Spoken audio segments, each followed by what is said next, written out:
अस्सलामुअलैकुम dear students. आज हमने चैप्टर 6 जिसका नाम किंगडम प्रोकैरियोटी है इसको स्टार्ट करना है। अगर इसके इंट्रोडक्शन की बात करें तो सबसे पहले हमारे पास है किंगडम प्रोकैरियोटी की define. Kingdom prokaryotae consist of organisms with prokaryotic cells. तो किंगडम प्रोकैरियोटी एक ऐसा ऑर्गेनिज्म है जिसके पास प्रोकैरियोटिक सेल्स मौजूद होते हैं। आगे है मीनिंग कि इसका क्या मीनिंग होता है। इसमें ये है it derived from two word. तो जो किंगडम प्रोकैरियोटी है ये दो वर्ड से निकलता है। जिस तरह प्रो मीन बिफोर, प्रो का मतलब होता है बिफोर, एंड कैरियोटी मीन न्यूक्लियस और कैरियोटी का मतलब होता है न्यूक्लियस। तो आपने इसकी डिफाइन और मीनिंग को याद रखना है। आगे है ग्रुप्स। तो इसमें यह है kingdom prokaryotae can be divided into groups. तो किंगडम प्रोकैरियोटी के दो बड़े ग्रुप्स होते हैं, एक होता है यू बैक्टीरिया और दूसरा होता है आर्चियो बैक्टीरिया। अगर यू बैक्टीरिया की बात करें तो इसमें यह है कि they are complex than archaebacteria. तो जो यू बैक्टीरिया है ये आर्चियो बैक्टीरिया की निस्बत ज़्यादा कॉम्प्लेक्स होता है। Eubacteria evolve from archaebacteria और जो ये यू बैक्टीरिया ग्रुप होता है ये आर्चियो बैक्टीरिया से इवॉल्व होता है, यानी कि आर्चियो बैक्टीरिया से बना होता है। इसका थर्ड पॉइंट ये है कि दे आर ट्रू बैक्टीरिया और जो यू बैक्टीरिया है ये एक ट्रू बैक्टीरिया होता है। It is a larger division of kingdom prokaryotae और जो हमारे पास यू बैक्टीरिया है ये किंगडम प्रोकैरियोटी का बड़ा ग्रुप होता है।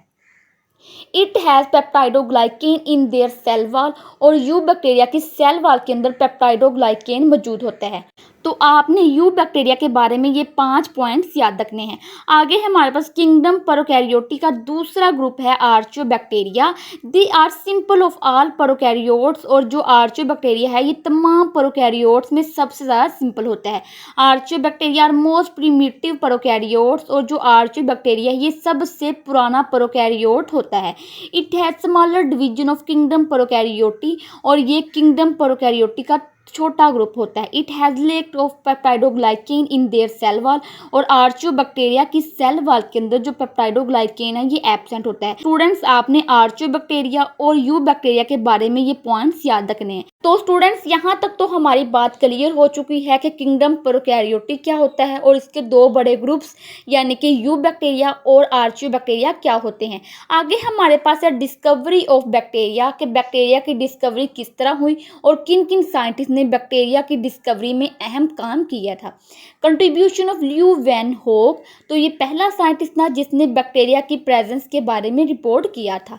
इसमें ये है a Dutch Antonie van Leeuwenhoek was the first to report the microbes such as bacteria and protozoa. तो ये पहला साइंटिस्ट था जिसने बैक्टीरिया और प्रोटोजोआ की प्रेजेंस के बारे में रिपोर्ट किया था कि ये जो बैक्टीरिया और प्रोटोजोआ हैं ये हमारी दुनिया के अंदर मौजूद होते हैं। इसका दूसरा पॉइंट ये है कि ही used a simple microscope to describe bacteria and protozoa with accurate drawings and descriptions and called these small microbes as एनिमेलिक्यूल्स। तो इसने क्या किया कि सिंपल माइक्रोस्कोप के नीचे बैक्टीरिया और प्रोटोजोआ के बारे में स्टडी किया और फिर इसने क्या किया कि लोगों के सामने बैक्टीरिया और प्रोटोजोआ की ड्राइंग्स भी बनाई और लोगों को कहा कि जो बैक्टीरिया और प्रोटोजोआ हैं वो इस तरह के नज़र आते हैं, ठीक है।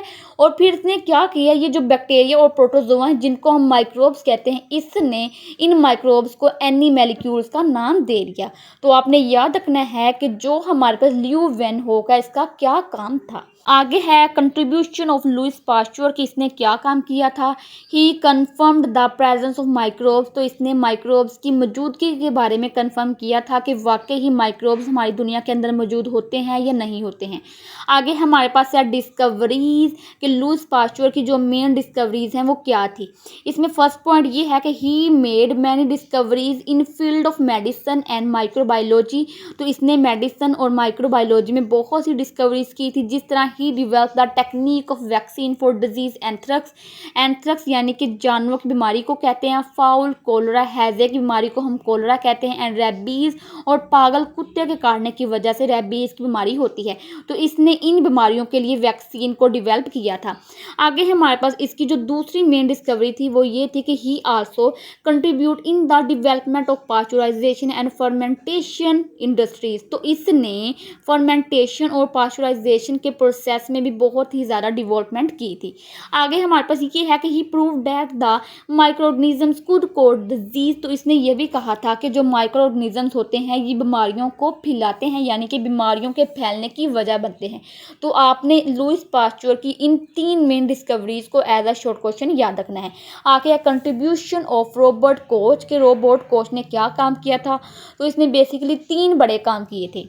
रॉबर्ट कोच का सबसे पहला काम ये था कि he isolated typically rod shape bacteria with squarish end from the blood of sheep that had died of anthrax. तो एक शीप जो कि एंथ्रैक्स की बीमारी से मर चुकी थी, रॉबर्ट कोच ने इस शीप के खून में से रोड शेप बैक्टीरिया को आइसोलेट किया था, यानी कि निकाला था। और इस रोड शेप बैक्टीरिया के जो एंड्स थे वो स्क्वेरिश टाइप के थे। जिस तरह स्टूडेंट्स ये हमारे पास एक रोड शेप्ड बैक्टीरिया है जिसके जो दोनों एंड्स हैं वो स्क्वेरिश टाइप के होते हैं।